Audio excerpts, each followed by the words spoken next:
Shalom, salam kasih, salam pergerakan bagi kita semua dimanapun kawan-kawan sekalian berada. Perkenalkan, nama saya Wende Bimaya Pasaribu, selaku Sekretaris Fungsi Kerohanian GMKI Cabang Bandar Lampung. Oke, di sini kita mau ngobrol-ngobrol sedikit. Sudah ada tamu saya.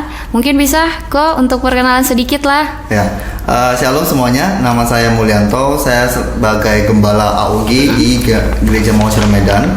Army of God itu lebih ke anak mudanya. Oh, ada CG-nya ya kok? Oh iya betul. Oh, tahu Anda. Wow. Siapa ya sumber informasimu ya? Sering ngikutin kok. Ada CG benar.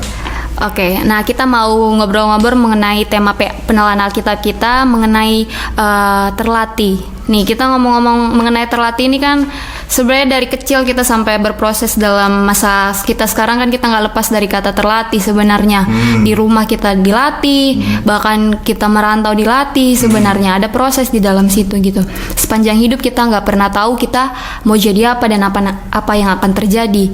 Nah, ini kita ngobrol tentang kondisi yang relevan ya segini ya kok, masih relevan saat inilah gitu. Cerdas, terpelajar dan terlatih. Nah, itu yang mau kita bawa. Bahkan ketika kita ngobrolin tentang GMKI, anggotanya, badan pengurus cabangnya gitu. Cerdas saya kira kebanyakan anggota di GMKI ini kita ngobrolin sedikit tentang GMKI kok. Cerdas saya kira itu kebanyakan anggota GMKI bahkan badan pengurus cabang itu banyak yang cerdas karena saya dari perspektif saya, sudut pandang saya melihat begitu banyak yang menggunakan kepandaiannya untuk hal-hal yang baik gitu. Dan nggak perlu diraguin lagi sebenarnya kok untuk dari sudut pandang saya. Tapi terpelajar dalam kategori memiliki ilmu tinggi di GMKI seluruhnya melewati itu sebenarnya. Karena secara nggak langsung kategori itu ada. Karena kita masuk di GMKI Gerakan Mahasiswa Kristen Indonesia, kita adalah anak mahasiswa yang terpelajar gitu. Tapi yang terlatih ini yang uniknya kok gitu. Tapi ya di mana terlatih ini adalah punya unsur yang tindakan di dalamnya itu harus diikuti gitu. Ketika kita cerdas dan terpelajar, apa kita udah terlatih gitu. Terlatihnya itu dalam artian kita udah seberapa melewati terlatih dan bagaimana kita dilatih gitu. Pertanyaan saya kok, ketika seorang menjadi pribadi yang terlatih itu nggak lepas dari namanya pengalaman dan proses yang dialami, dengan kata lain pergumulan yang dilewati dia itu dengan hal baik. Apakah terlatih itu dikategorikan dapat diusahakan atau memang udah tabiat seseorang untuk nggak ada dia gitu, dia nggak punya jiwa terlatih gitu loh. Oke. Kalau bicara bahasan terlatih, saya ingat kisahnya si Daud ya yang diurapi oleh Samuel ya. Iya, benar. Si Daud ini kan dari awalnya, dari kecilnya itu dia tidak dianggap oleh orang tuanya. Iya, kalau masih ingat Samuel datang, lalu Tuhan bilang bahwa anaknya ini akan ada dari sini. Terus muncullah kayak fashion show lah mereka ya, dari sulung lah. Dari sulung sampai si bontot ya. Si bontot. Terus tiba-tiba Samuelnya nggak dapat satu orang pun nih. Lalu Tuhan bilang bahwa ada satu anak lagi. Makanya Samuel minta siapa anak satunya lagi. Orang tuanya pun bahkan lupa kalau dia punya anak. Panggillah si Daud itu. Daud datang, bahwa dia yang diurapi. Nah, Daud pada masa itu dia masih muda. Iya, masih Dan muda. dia, apakah dia disebut terlatih? Iya, dia menggembalakan kambing dan domba, dia bermain harpa, dia main suling, dia pokoknya dia puja penyembah pada saat dia menggembalakan kambing dan dombanya. Apakah dia disebut terlatih? Saya rasa dia memang terlatih, tapi pada saat mungkin kalau ada singa, ada beruang, dia terlatih untuk hal itu. Tapi apakah kita bisa bilang bahwa dia akan menjadi raja? Terlatih nggak di dalam bidang politik? Iya, kayaknya agak nggak mungkin gitu. Mungkin ya, kayaknya ya. Apakah dia berisang untuk menghadapi orang-orang yang lebih kuat dari dia? Atau orang-orang justru nusuk dia dari belakang? Dia nggak terlatih. Tapi apa yang menjadi dia bisa kuat sampai dia menjadi raja? Sebenarnya simpel, karena dia tahu janji Allah. Dia setia dengan janjinya Allah. Saat kita dapat bahwa apa goal kita saat kita tahu bahwa goal kita itu adalah memuliakan Allah, dan kita tahu goal kita, tujuan kita itu bersama dengan Allah, maka diri sendiri pun kita akan melatih diri kita sendiri. Jadi memang nggak ada yang namanya dari lahir kita sudah terlatih, kita born untuk bisa menjadi seorang expert dalam hal seperti ini, enggak. Makanya ada satu kata dalam bahasa Inggris yang saya suka dan saya pakai hingga sekarang, dan saya selalu bilang pada setiap anak muda bahwa kita harus punya hal ini, yaitu grit. Grit itu artinya sebuah kegigihan. Jadi saat contoh dalam main game ini, dalam dunia game ya, saat lu main game ya, waktu lu mau menuju ke, waktu lu HP lu udah mau habis nih, HP life lu udah mau habis nih, tiba-tiba tinggal satu nyawa nih, satu nyawa ini disebut grid. Nah, grid ini artinya mau seberapa besar pun sukar dan permasalahan yang kamu alami, selama kamu ada grid, kamu masih bisa, kamu masih mampu, kamu masih kuat. Itu yang dialami oleh Daud. Dia hampir dia dikejar men, dia diburu sampai ke ujung dunia, dia dikejar terus sampai masuk di gua Adulam. Dia sampai stresnya kan. Tapi karena dia punya grit, dia punya kegigihan yang kuat, dia melatih diri dia sehingga dia menjadi jenderal perang. Makanya dia lahirnya Triwira. Dia jadi jenderal perangnya. Dan alhasil dia jadi raja. Kenapa? Karena dia punya grit itu.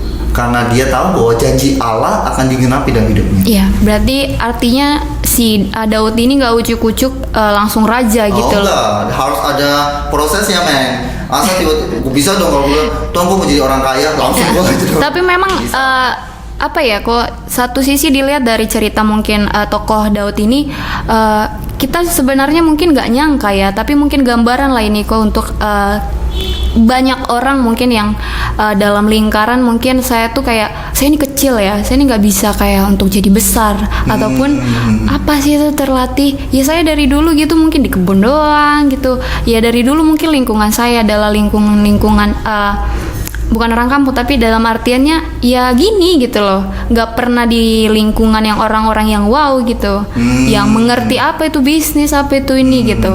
Nah cuman yang menarik adalah ketika Yusuf, ada Yusuf nih, kita ngobrolin Yusuf nih ya kok, karena tadi ada tokoh Daud, ini ada tokoh Yusuf, seperti tidak berjalan sesuai kehendaknya, dimana kan Yusuf dijual sama saudara-saudaranya, itu cukup stres mungkin dia ya. Iya, betul. Ketika juga kayak Daud nggak dianggap. Dia dapat mimpi loh dari ayahnya, nggak lebih aja dapat mimpi dan dia bicara kepada ayah dan saudaranya bahwa semua saudara-saudaranya akan berlutut di hadapan dia. Iya benar. Nah ketika Yusuf hidupnya seperti nggak berjalan lah sesuai, kita pun sering kali kayak gitu. Kita sering banget sesuai apa yang kita pengen nggak kejadian gitu loh. Kakak-kakaknya iri sama dia, terus langsung dijual sama Potifar. Singkat cerita ya difitnah, masuk penjara, terus dia menjadi tahanan. Tapi bahkan di tahanan pun dia menjadi gelar yang baik, ya kan? Dia menjadi gelar yang baik, terus disenangi sama tahanan, terus dia mimpi dibawalah ke depan raja karena dia menafsirkan mimpi raja dengan benar, terus diangkat jadi perdana menteri lah kalau kita bilang sekarang. Nah bahkan sampai ini yang menariknya, ketika dia sampai sudah selesai pun menjadi di posisi perdana menteri, dia nggak membenci dan melupakan saudara-saudaranya gitu.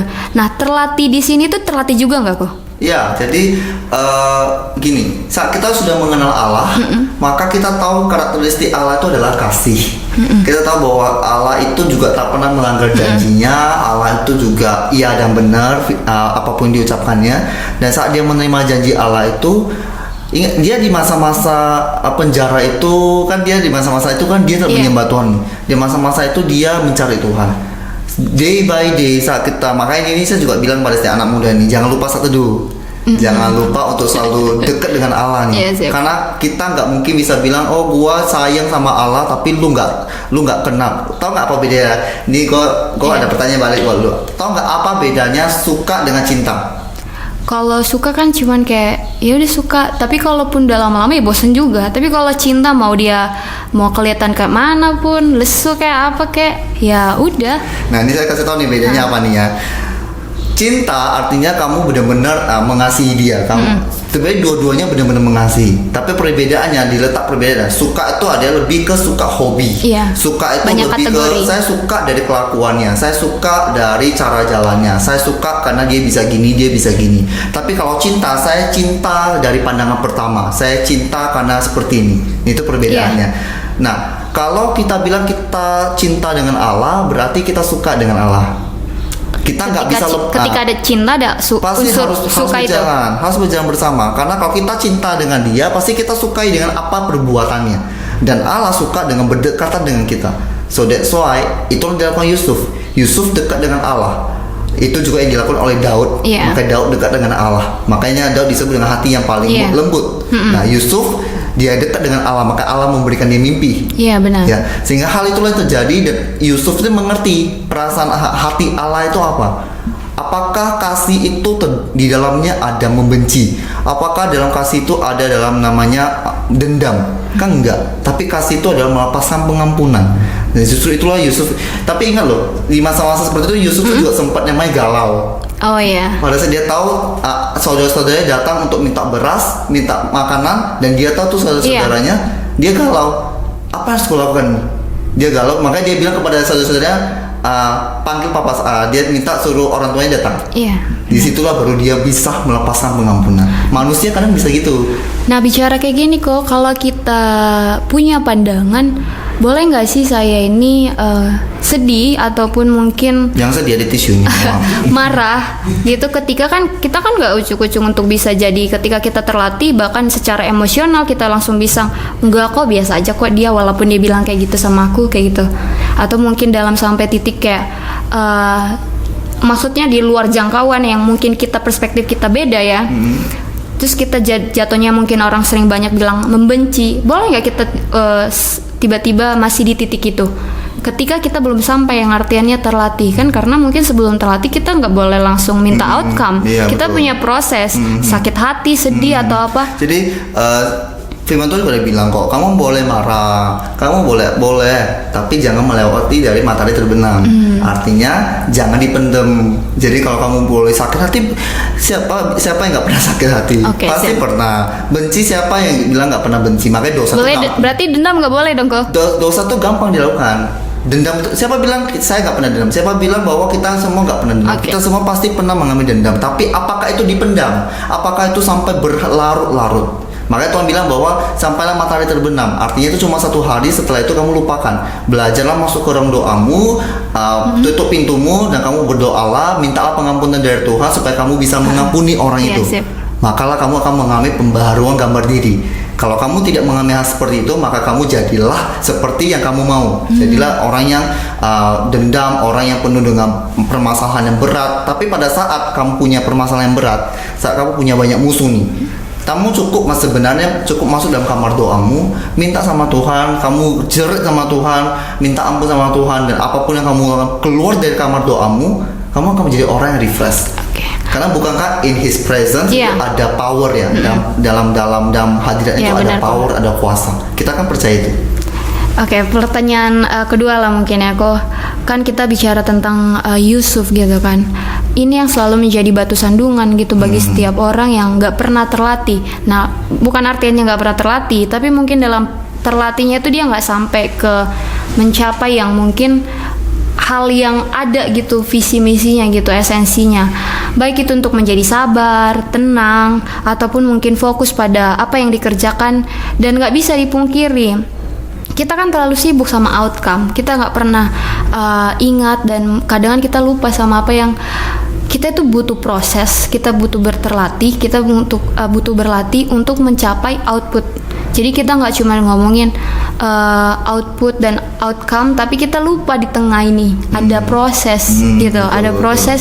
Nah itu yang disebut terlatih, sehingga kita juga punya itu yang memiliki kepuasan itu instan. Kita ya cuma sekadar instan, datang pun hal-hal yang baik cepat dan instan, dan pergi pun instan kayak gitu. Nah betul. yang menjadi pertanyaan itu, apa yang perlu anak muda sekarang itu perlu sadari pada kekuatan mereka akan suatu pergumulan untuk menjadi terlatih lah gitu. Jadi nggak ujuk-ujuk kayak ketika saya melakukan ini saya akan mendapat ini, dan itu yang dibanggakan gitu. Tapi lupa akan segala proses yang udah di belakang dikerjain gitu. Oke. Sebelumnya saya lepas topi ya, panas banget. Iya. Jadi kalau untuk terlatih ya, kalau mengalami proses ya. Ya anak muda sih zaman sekarang maunya instan ya, Iya, maunya benar gampang kok. ya. Lu nanya saya juga jawabannya sama. Saya juga pengennya mau gampang, tapi ya, be real lah. Dunia Iya. ini gak ada yang gampang lah, nggak ada yang ucuk-ucuk keluar langsung udah jadi, nggak ada. Semuanya juga ada yang mengalami proses, semuanya. Nah di sini dibutuhkan namanya anak rohani, anak-anak yang dewasa. Dibutuhkan mereka anak muda sekarang harus bisa tahu bahwa proses itu penting, bisa tahu bahwa proses is important. Ya nggak ada namanya hasil Iya. itu bagus, Iya, tapi benar, itu cuma bonus. Ya lebih penting adalah prosesnya. Kenapa? Karena bonus tuh nggak sering dapat ya. Iya benar. Bonus tuh kan kita nggak sering dapat, tapi prosesnya itu sering kita lalui. Nah proses itulah sebenarnya yang menjadikan kita tuh semakin day by day itu semakin sebenarnya getting stronger ya, semakin kuat ya. Kalau enggak ya wassalam gitu loh. Ya kalau enggak ya God bless you. Kalau enggak ya kamu nggak akan bisa mengalami hal-hal yang besar. Kamu nggak akan bisa melihat goal suatu tujuan yang besar kalau kamunya masih maunya gampang. Jadi saya suka dengan statementmu yang bilang ada maunya instan, perginya juga instan. Kalau kita maunya sifatnya lama, panjang, berarti kita harus melewati proses. Lewati jalannya juga panjang. Jangan minta A tapi yang kamu lalui maunya setengah-setengah, nggak bisa. Harus sama seperti ini, talenta. Masih ingat kisah itu. Jadi kalau waktu dikasih 5, terus kita kita menghasilkan 10, dikasih 3 kita menghasilkan 6, dikasih 1 nggak menghasilkan apa-apa. Ini bukan bicara tentang jumlahnya, tapi bicara tentang, coba lihat, 5 hasilkan 5, 3 hasilkan 3, 1 nggak hasilkan apa-apa. Artinya dia menghasilkan maksimal, dia memaksimalkan apa yang dia lakukannya. 1 ini dia bilang dia simpan dalam tanah dan dia biarkan karena tuannya sombong, tuannya itu malas bekerja. Padahal bukan itu yang diajarin. Justru kita harus belajar untuk memproses satu talenta ini, jadikan sebagai 2. Maka itulah yang disebut terlatih. Itulah yang disebut kamu melatih dirimu untuk mencangkul, untuk menanam biji itu supaya kamu jadi makin kuat talentanya. Nah ini yang harus diketahui oleh anak muda, bahwa jangan males gitu loh. Jangan yang cuman lu punya talenta, lu punya apa tapi lu maunya instan. Ya nggak akan pernah. Dan sampai Tuhan datang, Tuhan minta mana talentanya dan kamu bisa beri lebih tapi kamu cuma bisa memberi sedikit. Apa yang dialami? Bahwa mereka nggak bisa masuk ke dalam kerajaan Allah. Benar kok. Ya mereka akan masuk ke dalam letakkan gigi karena mereka nggak menghasilkan apa-apa.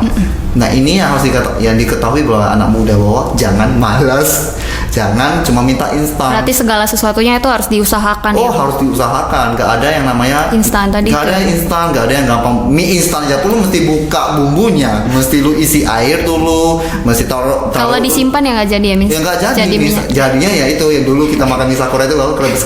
Nah itu jadinya. Tapi ya beneran, baik lagi.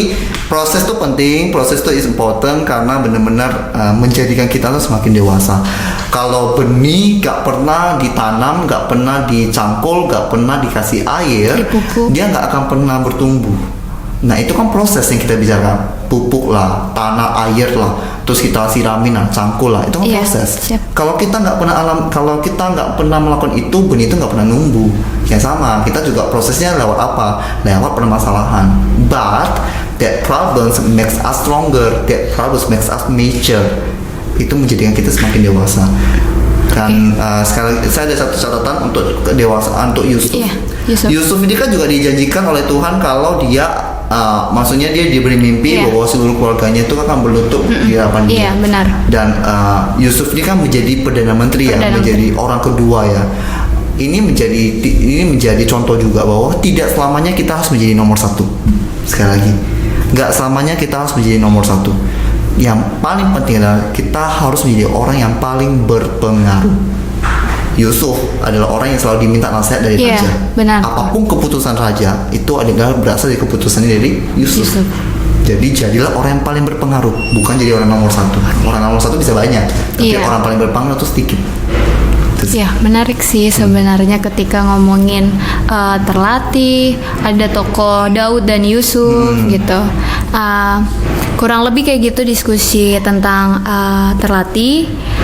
Dimana mungkin gak ada sesuatu hal yang instan. Ketika kita berpikir hanya outcome dan output, kita lupakan proses gitu. Nah ketika outcome dan outputnya hasilnya adalah segitu, ya tergantung dari proses yang terjadi gitu di dalamnya. Seberapa lama Anda berproses kayak gitu, dan artiannya seberapa esensi proses itu. Apa kita ketika berproses kita lari gitu. Nah kurang lebih begitu. Akhir kata saya katakan, tinggilah iman kita, tinggi ilmu dan tinggi pengabdian. Pergunakanlah waktu dan tetap berpengharapan. Ut omnes unum sin, shalom.